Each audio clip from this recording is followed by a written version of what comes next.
이혼 소송에서의 부돈 처분과 그 집행을 보겠는데요.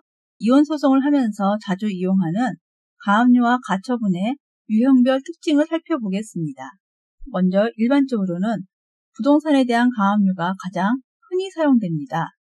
종류로는 크게 부동산 소유권에 대한 가압류와 부동산 수익권에 대한 가압류로 나누어 볼 수 있습니다. 부동산 소유권 가압류는 강제 경매 보전을 목적으로 하는 것이고, 부동산 수익권 가압류는 강제 관리 보전을 목적으로 하는 것인데, 이혼 소송을 할 때 흔히 이용하는 것은 전자이며, 따라서 이를 집중하여 설명드리겠습니다. 부동산 소유권에 대한 가압류에 대해서 자세히 보면, 부동산 가압류를 신청할 때에는 일반적인 송달료 외에 등기 촉탁에 필요한 등록세, 현재 청구 금액의 1000분의 2에 해당합니다. 지방교육세, 등록세의 100분의 20에 해당하는데요. 이를 납부해야 하고 부동산 목록과 등기부 등본도 제출해야 합니다. 또한 가압류를 발령한 법원이 동시에 집행법원이 되어서 재판과 동시에 등기소에 기입 등기를 촉탁하여 등기됨으로써 집행이 됩니다. 나아가 부동산 가압류 결정이 있으면 목적물에 대해 채무자가 매매, 증여, 질권 설정 등 담보권 설정, 그 밖에 일체의 처분을 금지하는 효력이 생깁니다. 그러나 만일 채무자가 처분 금지를 어기고 처분 행위를 한 경우에는 그 거래 행위는 전적으로 유효하고, 단지 그것을 가압류 채권자 또는 가압류에 기한 집행 절차에 참가하는 다른 채권자에 대하여 주장할 수 없음에 그치는데, 이것을 가리켜서 가압류의 상대적 효력이라고 합니다. 그리고 부동산이 가압류 되더라도 채무자는 계속 목적물을 이용하고 관리할 수 있습니다. 자동차에 대한 가압류에 대해 보겠는데요. 자동차는 민법상으로는 동산으로 취급되지만 권리 변동에 등록이 필요하여 부동산과 유사한 면이 있습니다. 그리하여 자동차에 대한 가압류 결정이 나온 경우 집행은 부동산에 대한 가압류 집행과 같이 등록을 해야만 합니다. 한편 자동차 가압류 신청을 하기 위해서는 자동차 등록 원부 등본을 첨부하고 등록 원부에 기재된 내용에 따라 목적물을 설정해야 합니다. 유체동산 가압류를 하는 경우에는 통상 가압류할 유체동산을 특정하지 않고 채무자의 유체동산 전체를 대상으로 신청하고 있습니다. 그런데 유체동산 가압류는 집행관이 채무자 소유의 유체동산에 직접 압류 표지를 부착하는 방법으로 진행하고 있으므로 다른 가압류에 비해 채무자에 대한 심리적인 압박이 크고, 영업용 집기나 생산 설비에 가압류 집행이 되면 채무자의 신용까지 악화되어 채무자에게 치명적인 결과를 초래하기도 합니다. 그래서 법원에서는 유체동산 가압류 신청에 대해서는 피보전 권리와 보전의 필요성에 대한 심사를 보다 신중하게 하고 있습니다.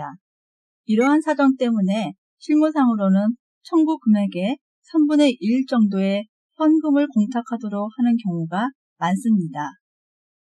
유체동산 가압류도 부동산 가압류와 마찬가지로 처분 금지의 효력이 있습니다.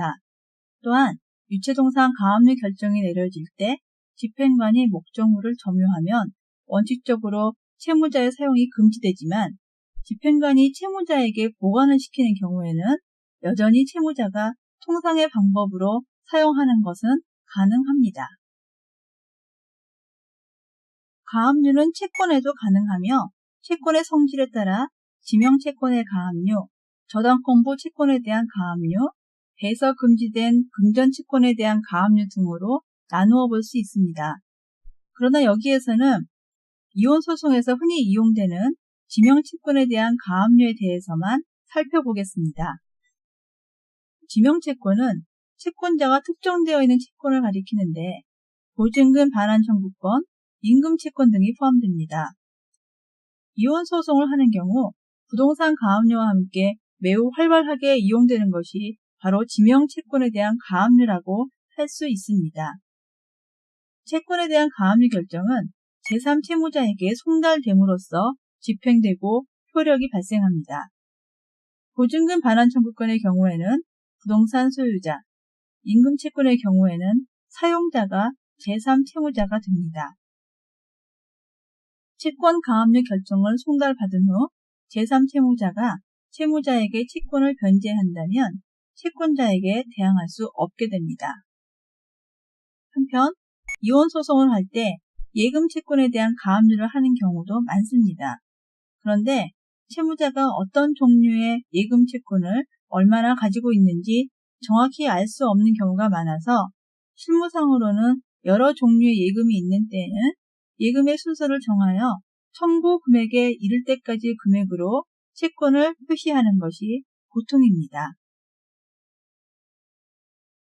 한편 기타 재산권에 대한 가압류로는 유체동산, 금전채권, 부동산 등이 아니어도 지적재산권, 골프회원권, 신주인수권, 예탁유가증권 등에 대한 가압류도 가능합니다.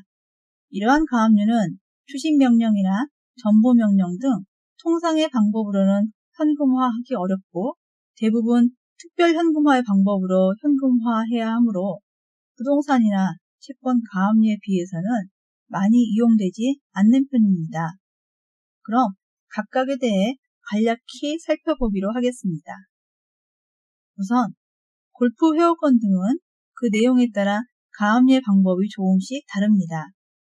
가장 흔하게 볼 수 있는 예탁금 회원제의 경우에는 시설 이용권과 예탁금 반환 청구권이 포함되어 있는데 회원권 자체를 가압류하는 방법과 회원이 탈회할 때 행사할 수 있는 정지조건부 채권인 예치금 반환 청구권을 가압류하는 방법이 있지만 통상 전자의 방법을 이용합니다. 주식에 대한 가압류 집행은 주권이 발행되어 있는지 여부, 증권예탁원의 예탁 또는 보호 예수되었는지 여부, 회사의 주권 불소지 신고 여부, 채무자가 주권을 점유하고 있는지 여부에 따라 집행 방법이 달라집니다. 구체적으로 보면 주식회사 설립 시 또는 신주 발행 시 주주로 될 때까지의 주식 인수인의 지위를 권리주라고 하는데 이에 대해서는 가압류를 할 수 없습니다. 다만 주식 인수인의 주권 교부 청구권에 대해서는 가압류가 가능합니다. 다음으로 주권 발행 전의 주식에 대해서는 회사 성립 후 또는 신주 납입기일 후 6개월이 경과하기 전에는 주권 발행 전의 주식의 양도는 회사에 대해 효력이 없으므로 주식 자체를 가압류할 수 없습니다. 한편 주권 발행 후의 주식에 대해서인데요. 예탁유가증권에 대해 가압류 결정이 내려지면 예탁원 또는 예탁자에 대하여 예탁유가증권 지분에 관한 계좌 대체와 증권의 반환을 금지하게 됩니다. 이 경우에는 장외 계좌를 관리하는 예탁자의 명칭 및 소재지, 그 지점명 및 소재지, 유가증권 발행회사의 명칭, 유가증권의 종류, 종목 등의 사항을 특정해야 합니다. 부동산에 대해서는 점유이전 금지 가처분, 공사 금지 가처분, 진입 금지 가처분, 공사 방해 금지 가처분, 인도 가처분 등 많은 가처분이 가능하지만 이혼 소송을 할 때에는 보통 상대방이 재산 분할의 대상이 되는 부동산에 소유권을 이전하거나 담보권 설정 등으로 가치를 훼손하는 것을 막을 필요가 있어서 처분금지 가처분을 이용합니다. 처분금지 가처분에 대해 조금 더 설명드리면 목적물에 대한 채무자의 소유권 이전, 저당권 전세권 설정, 임차권 설정, 기타 일체의 처분 행위를 금지하는 것으로 앞서 언급한 바와 같이 금전채권은 피보정 권리로 할 수가 없습니다. 따라서 이혼소송에서는 재산 분할 청구를 할 때 금액으로 환산하여 금전의 지급을 구하는 것이 아니라 목적물 자체의 소유권, 전부나 혹은 일부의 이전을 청구할 때 이것을 이용하게 됩니다. 부동산 처분금지 가처분을 신청할 때에는 담보액을 결정할 수 있도록 부동산의 가액을 산출할 수 있는 자료를 첨부합니다. 처분금지 가처분이 등기가 되면 채무자가 제3자에게 목적 부동산에 대하여 양도, 담보권 설정 등의 처분 행위를 한 경우 채권자가 그 처분 행위의 효력을 부인할 수 있습니다. 한편 부동산의 처분을 금지하는 것과 마찬가지로 채권의 추심 및 처분을 금지하는 가처분도 가능합니다.